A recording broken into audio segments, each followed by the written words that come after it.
Yes కొండ రాజీవ్ గాంధీ గారు విద్యాశాఖ మంత్రి గారు, ఆయన శాఖలో ఏం జరుగుతోంది, ప్రభుత్వ బడుల నుంచి మొన్నటి డిఎస్సి స్కామ్ వరకు ఇవన్నీ చూసిన తరువాత ముందుగా మంత్రి గారికి ఎన్ని మార్కులు వేస్తారు, కారణాలేంటి చెప్పండి.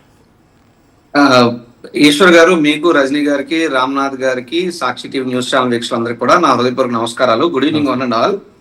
మీరు ఎన్ని మార్కులు వేస్తారు అని అడిగారు కాబట్టి ఇప్పుడున్నటువంటి జన్జీ జనరేషన్ లో భాగంగానే నెగిటివ్ మార్కింగ్ అనేటువంటిది కూడా ఉంటది. ఆ రకంగా చూసుకుంటే -1 lakh మార్కులు వేయాలేమో నారా లోకేష్ గారి అత్యంత నిర్లక్ష్యంతో కూడుకున్నటువంటి అడ్మినిస్ట్రేషన్ కి. ఎందుకంటే నారా లోకేష్ విద్యాశాఖ మంత్రి అవడం బహుశా ఆయనకు అదృష్టం, ఈ రాష్ట్రంలో విద్యార్థులందరికీ కూడా దురదృష్టం. ఆయన ఐటీ శాఖ మంత్రి అవడం ఆయనకో, ఆయన కుటుంబానికో, లేదా ఆయన అయినాలకో, ఆయన బినామీలకు అదృష్టం ఏమో తప్పితే ఈ రాష్ట్ర సర్వతోముఖ అభివృద్ధికి పెద్ద దురదృష్టంగానే నేనైతే చెప్తాను. ఎందుకంటే నారా లోకేష్ విద్యాశాఖ మంత్రిగానే కాదు, ఐటీ మంత్రిగా కూడా అట్టర్ ఫెయిల్యూర్ అయ్యాడు. ఇది వాస్తవం. ఇందాక మీరు చెప్పినటువంటి లెక్కల్లో చూస్తే అసలు ఏముంది ఆంధ్ర రాష్ట్రంలో అంటే, విద్యార్థులు స్కూల్కి వెళ్తే స్కూల్లో పెట్టి మిడ్ డే మీల్స్ తిని చచ్చిపోతున్నారు, హాస్టల్లో మంచినీళ్ళు దాగి చచ్చిపోతున్నారు, యూనివర్సిటీలో ఆక్సిజన్ అందరికి చచ్చిపోతున్నారు, గుడికి వెళ్ళి క్యూ లైన్ లో నిలబడితే చచ్చిపోతున్నారు, లేదు ఉద్యోగం కోసం వచ్చి స్టీల్ ప్లాంట్ లాంటి కంపెనీలకు వెళ్తే ప్రమాదాలు జరిగి చచ్చిపోతున్నారు, ఇతర ప్రైవేట్ కంపెనీలో వెళ్తే ప్రమాదాలు జరిగి చచ్చిపోతున్నారు. కనీసం ఎరువులు దొరికేటటువంటి పరిస్థితి లేదు. ఇంకా కనీసం ఒక విద్యార్థుల పరిస్థితి ఎలా ఉందంటే, ఏ రకంగా చూస్తే పరీక్ష రాస్తేనేమో ఒక రకంగా స్కాములు, వాళ్ళకు అనుకున్న వాళ్ళకే ఉద్యోగాలు అమ్మేసుకోవడం, ఇంకో పక్క నిరుద్యోగ భృతి కానీ, లేదంటే మీరు అన్నట్టు వసతి దీవెన కానీ, ఫీజు రియంబర్స్మెంట్ కానీ, ఆరోగ్యశ్రీ బకాయిలు కానీ, లేదా న్యాయవాదులకు సంబంధించినటువంటి స్టైఫండ్ కానీ, యు నేమ్ ఎనీ సెక్టర్, ప్రతి దాంట్లో కూడా ఈ రాష్ట్రంలో ఉన్నటువంటి ప్రజలందరికీ అన్యాయం జరుగుతుంది. న్యాయం జరిగింది మాత్రం ఒక నారా లోకేష్ గారికే. ఎవరైనా బాగుపడ్డారన్నా, ప్రమోషన్ వచ్చిందన్నా అది నారా లోకేష్ కే తప్పితే ఈ రాష్ట్రానికి మాత్రం డిమోషనే. ఈ రాష్ట్రం తిరోగమనం పాలైంది నారా లోకేష్ చేతిలో విద్యా వ్యవస్థ మరియు ఐటీ శాఖ ఉండడం అత్యంత దురదృష్టకరం. కానీ మీరేమో అట్లా అంటున్నారు. మొన్ననే తల్లికి వందనం ఇచ్చారు, పేరెంట్ టీచర్స్ మీటింగ్ పెట్టారు, మధ్యాహ్న భోజనం పిల్లలతో కలిసి చేశారు. విద్యా వ్యవస్థ గొప్పతనం గురించి ఎట్లా డెవలప్ చేస్తున్నారనేది నారా లోకేష్ గారు గొప్పతనాన్ని మన చంద్రబాబు నాయుడు గారు వివరించారు. ఇవేవి మీరు వినలేదా, కనలేదా? అంటే రాష్ట్రంలో మీ అందరికి తెలియని ఒక స్కీమ్ నడుస్తుంది, అప్పు డప్పు అని. మా ప్రతి మంగళవారం అప్పు చేసుకోవడం, లేదా ఇలా ఏదో కార్యక్రమం పెంచి బయటకు వచ్చి వాళ్ళ డప్పాలు కొట్టుకోవడం. ఇంకా నారా లోకేష్ డప్పు ఆయన, ఈయన డప్పు ఈయన కొట్టుకున్నారు. మొన్న ఇప్పుడు నేను వీడియో చూశాను, చాలా తెలివిగా చంద్రబాబు నాయుడు గారు, ఓ మహాత్మా గాంధీ గారు, ఒక అబ్దుల్ కలాం గారు, ఒక నెహ్రూ అని కూడా ఆయన కల్పించుకున్నాడు. మామ చివరిలో ఆయన పేరు కూడా తగిలించేసుకున్నారు. ఆయన అంటే అది వినడానికి చెప్పడానికి కూడా biggest joke of the decade.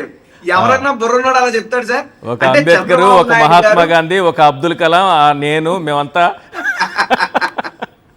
అది ఎంత. మీకు ఇంకో విషయం చెప్తే, కానీ మీరు నవ్వుతున్నారు సార్, దాన్ని సీరియస్ గా తీసుకొని అవును అనుకునే వాళ్ళు లేరా ఈ రాష్ట్రంలో?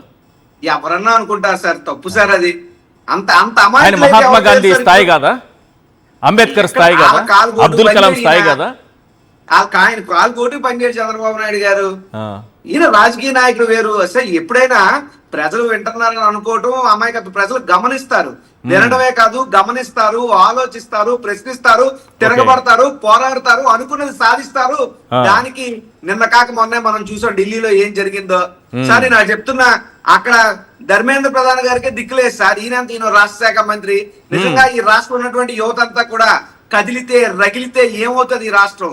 వాళ్ళు అక్కడ చెలో సంసద్ అన్నట్టు చెలో అసెంబ్లీ అని పిలిపిస్తే, లేదా నారా లోకేష్ ఇంటిని ముట్టడిస్తామంటే, డిఎస్సి కుంభకోణంలో అన్యాయం జరిగిన ప్రతి ఒక్కరు కూడా ఒక నిప్పు కనుక మండితే ఏమవుతుంది పరిస్థితి? కాబట్టి ఏంటంటే ప్రజలన్నీ గమనిస్తున్నారు, ఇక్కడ ఎవరు అమాయకులు ఏం గమనిస్తున్నారు. మీరు గమనించారో లేదో నాకైతే కొంచెం డౌట్ గానే ఉంది. ఎందుకంటే ఆయన మధ్యాహ్న భోజనం చేశారు పిల్లలతో కూర్చొని, తండ్రి. సరే, ఆ దృశ్యాలు చూపిస్తాను, మీరు ఏం గమనించారో చెప్పండి. దృశ్యాలు చూపిస్తాను, నేనేం మాట్లాడను, చూపిస్తాను, ఒకసారి చూడండి. అంటే ఎంత కమిట్మెంట్ ఉంటే వాళ్ళు పిల్లలతో కూర్చొని మధ్యాహ్న భోజనం చేయాలి. ఒకసారి ఆ దృశ్యాలు చూపించండి.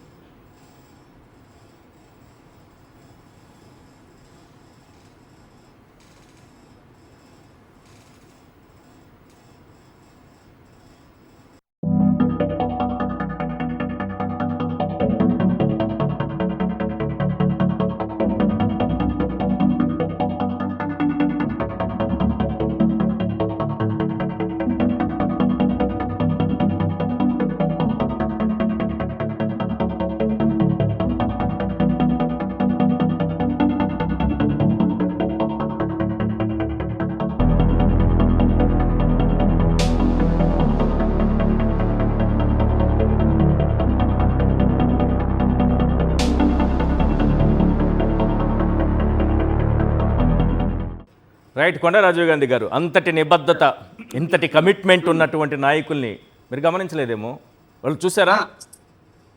సార్ ఈశ్వర్ గారు చెప్పండి. ఇక్కడ క్లియర్ గా ఇప్పుడు మీరే కాదు, మీరు చూపించిన దాని ప్రకారం కొన్ని లక్షల మంది ఈ క్షణం ఆ విజువల్స్ అన్ని చూస్తే అర్థమైంది.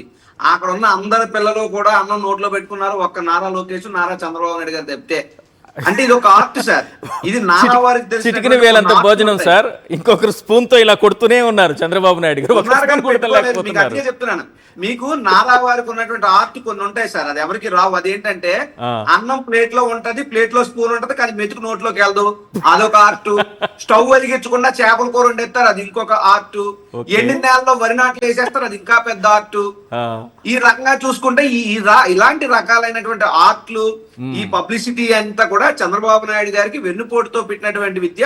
అది వారసత్వంగా నారా లోకేష్ గారు కూడా చాలా చక్కగా పురిగిపుచ్చుకున్నారు. ఇందులో భాగంగా మీకు ఒక విషయం చెప్తాను సార్.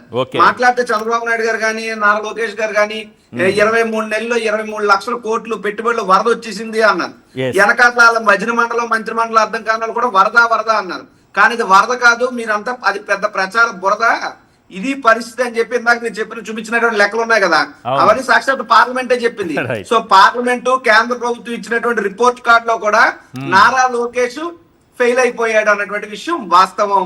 కేవలం ఇప్పుడు చిన్న అదేదో ఒక సినిమాలో ఒక జోక్ ఉంటది, వాళ్ళ అమ్మ కొడుకుని అడుగుతుంది, ఏమరా నువ్వు అంతా ఫెయిల్ అయిపోయావాట, ఎఫ్ఎఫ్ అని ఉందటంటే ఆడు చెప్తాడు, అమ్మ ఎఫ్ అంటే ఫెయిల్ కాదే పాస్, నేను అన్ని పాస్ అయిపోయాను, పి అంటే ఫెయిల్ అని అంటాడు అనమాట. అలా ఉంది. ఏ లట్టర్ ఫెయిల్యూర్ అయిపోయి ప్రచారాలకు మాత్రం జనాలను మాత్రం గొర్రెల్లా అనుకుని ఇగో అన్ని పెట్టుబడి వరదలు, లేకపోతే ఇన్ని లక్షల ఉద్యోగాలు ఇవన్నీ మేము తీసుకొచ్చాం అని చెప్పి ప్రచార యావక తప్పితే నిజంగా గ్రౌండ్ రియాలిటీలో రాష్ట్రంలో ఉన్నటువంటి ప్రతి ఒక్కరూ చాలా ఇబ్బంది పడుతున్నారు.